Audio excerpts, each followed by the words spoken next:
We're live. Hey everyone, I'm Dimitri and this is Shiven. In this podcast we're going to be discussing the theme of American antagonism in the novel The Quiet American by Graham Greene. And also how Greene views this theme and how he weaves it into his novel.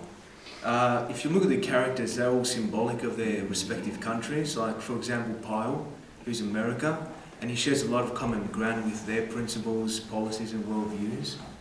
Now, where's this shown in the text? So, if you look at page 2, well, we're first introduced to Pyle when he's described as having aggravating views on what the United States is doing for the world.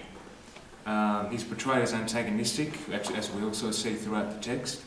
And Pyle's destructive power and naivety is much like that of America's power and their naivety in the intervention in Vietnam.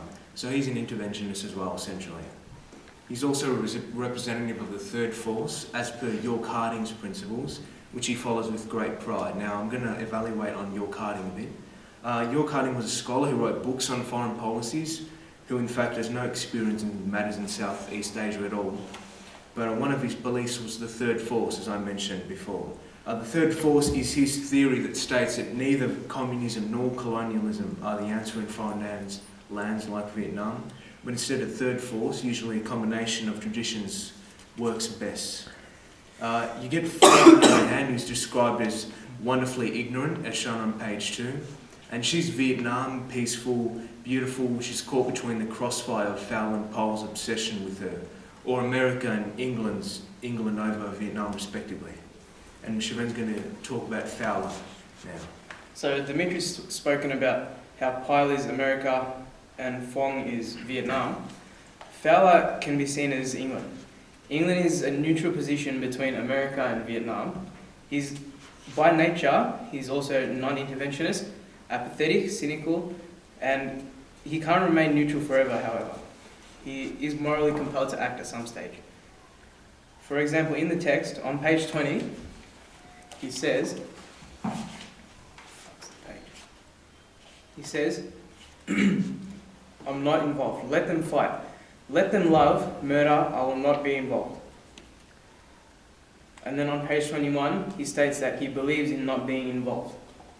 Symbolic of his nature's attitude towards foreign policies, he is neutral.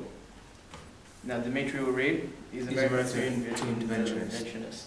Yeah, just as the intervention seen in the Vietnam War mentioned in the novel The Quiet American, the effects of American intervention in countries in modern times can be observed. So you look at today, the wars raging in the Middle East, like the death toll in Iraq has reached almost 500,000 since American intervention in 2003, and this includes excess of 115,000 civilian deaths.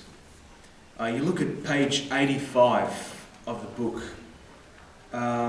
relevant to Fowler, who's acting facetious. He's asking Pyle if he thinks the peasants know that they're fighting for democracy. So he's having a go at Pyle and his principles, which are based off York Harding, and he's thinking that Pyle is patronising to the peasants in Vietnam, which is relevant to the way America views that country.